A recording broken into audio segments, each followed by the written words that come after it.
పరిశుద్ధ గ్రంథం ఏమని సెలవిస్తుందంటే, ప్రయాసపడి భారము మోయించిన సమస్త జనులారా నా యొద్దకు రండి, నేను నీకు విశ్రాంతిని కలగజేతును అని.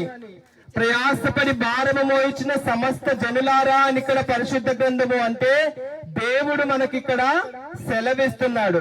ఒక్క మనుషులనే ఎందుకు పిలిచాడు దేవుడు? సమస్త జంతువులను, సమస్త పక్షులను, సమస్త జీవులను దేవుడు పిలిచొచ్చు కదా. ప్రత్యేకంగా ప్రయాసపడి భారము మోయించిన సమస్త జనులారా, జనాలనే, మనుషులనే ఎందుకు పిలిచాడంటే దేవుడు ఈ లోకములో సమస్త సృష్టిని కలగజేసిన దేవుడు. సమస్తము కూడా ఆయన ఏలుచున్నవాడు.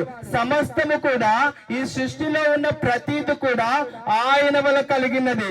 కాబట్టి ఈ సృష్టిలో ప్రతిదాన్ని కూడా ఆయన నోటి మాటతో పలికాడు. కానీ ఒక మనుష్యుడిని అంటే మనల్ని, నిన్ను, నన్ను మాత్రమే ఆయన ఏం చేశాడు? తన చేతులతో స్వయాన చేసిన వాడిగా ఉన్నాడు. తన కష్టాన్నంతా కూడా ఇక్కడ చూస్తున్నాం. మనము ఒక మనిషిని చేయడానికి ఎంత కష్టపడి ఉన్నాడో చూస్తున్నాము కదా. ఈ లోకములో మరి ప్రయాసపడి భారము ఇచ్చిన సమస్త జనులారా అని ఇక్కడ ఉన్న ప్రజలందరికీ కూడా దేవుడు సెలవిస్తున్నాడు.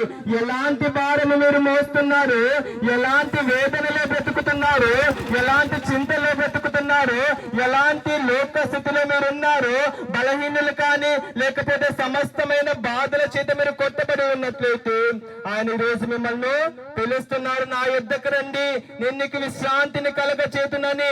నువ్వు ఒకవేళ పాపములో కొట్టబడుతున్నావేమో, సమస్తమైన లోక పాపముల చేత నువ్వు బందీవైపోయినవేమో, ఈ పాపము చేస్తూ ఎలా విడుదల పొందాలో, ఎలాగ విడిపించుకోవాలో, ఎవరు నన్ను క్షమించేవారు, ఎవరు నన్ను దరికి చేర్చుకునేవారు, ఎవరు నన్ను ఆదుకునేవారు అని అనుకుంటున్నావేమో, ఆయన 2000 సంవత్సరాల క్రితమే ఈ లోకానికి వచ్చి తన ప్రాణము నర్పించి నిన్ను పాపముల నుంచి విడిపించాడు.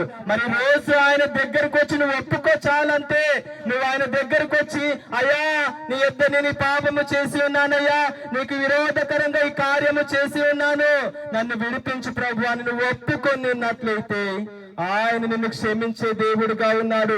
ఆయన మరలా రాబోతున్నాడు. అప్పుడు పాపుల కోసం వచ్చాడు, ఇప్పుడు పరిశుద్ధుల కోసం ఆయన రాబోతున్నాడు. కాబట్టి ఆయన వచ్చే సమయానికల్లా నువ్వు సిద్ధపడి ఉండాలి. సెలవు